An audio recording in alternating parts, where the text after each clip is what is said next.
Bismillahirrahmanirrahim. Allah Subhanahu wa taala berfirman, kullu nafsin dha'iqatul maut. Tiap-tiap yang bernyawa akan mengalami yang namanya kematian.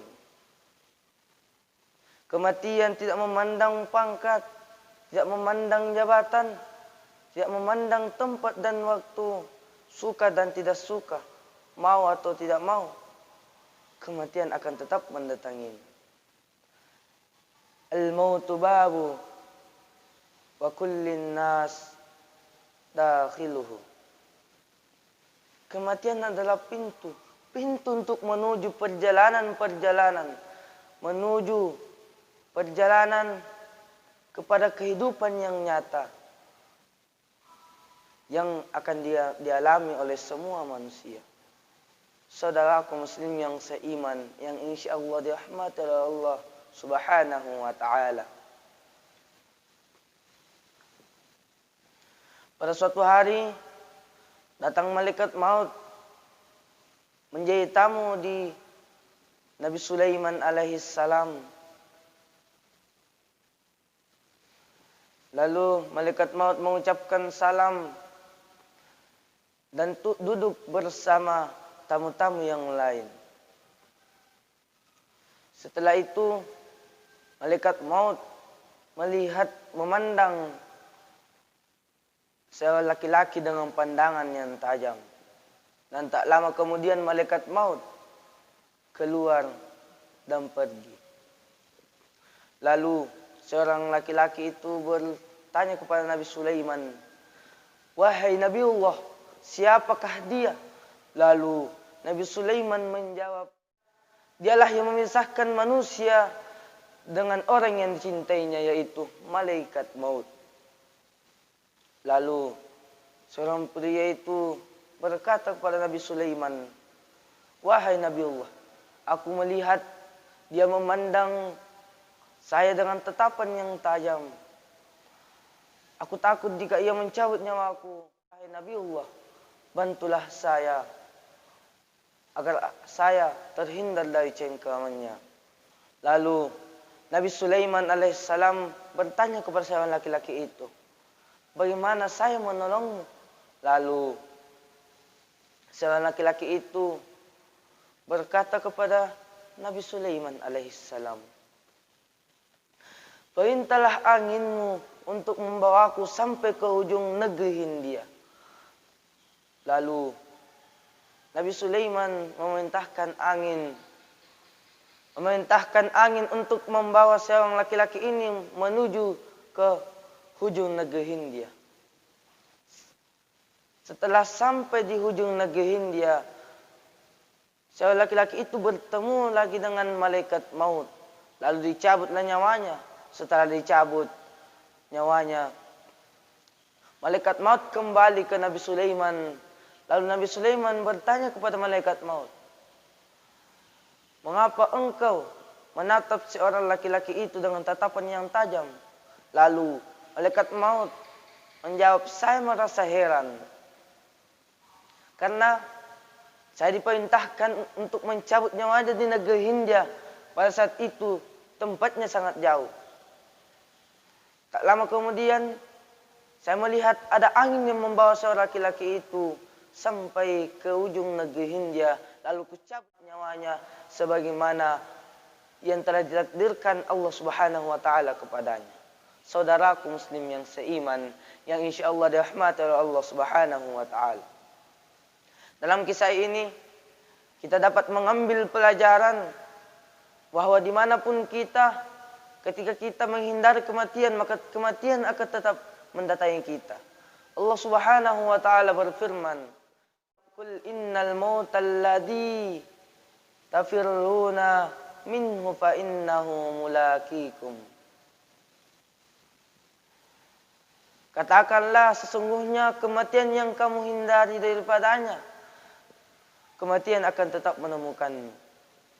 Walaupun kita bersembunyi di benteng yang kokoh dan tinggi, kematian akan tetap menemukan kita.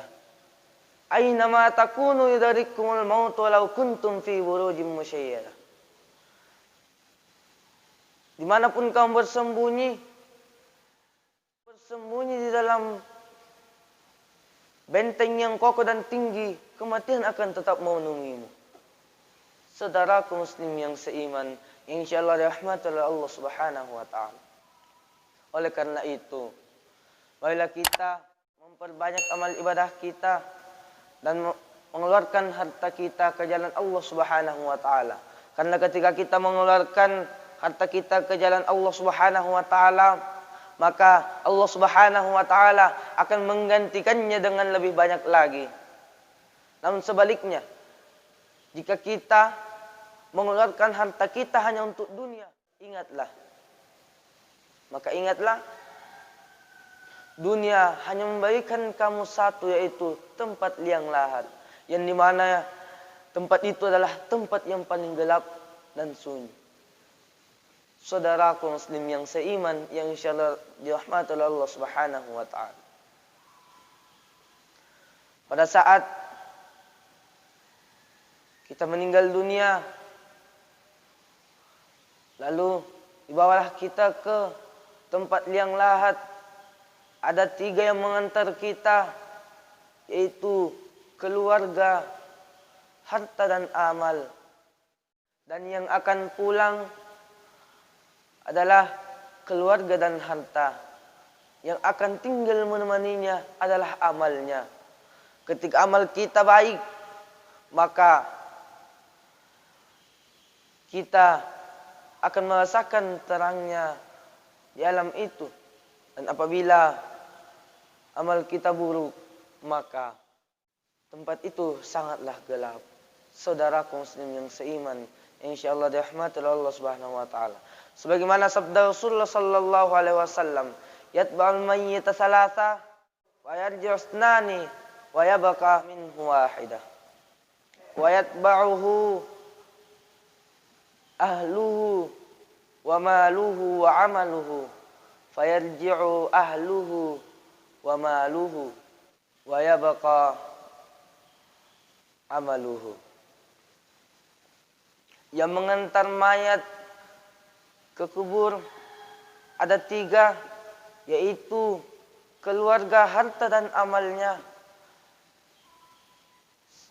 Dan yang akan pulang ada 2, yaitu harta dengan keluarga, dan yang tinggal menemani kita adalah amal kita. Dan ketika seseorang telah meninggal dunia, maka terputuslah amalnya kecuali 3, yaitu amal jariah, ilmu yang bermanfaat, dan doa anak yang soleh. Saudaraku muslim yang seiman, yang insyaallah dirahmati oleh Allah Subhanahu wa taala.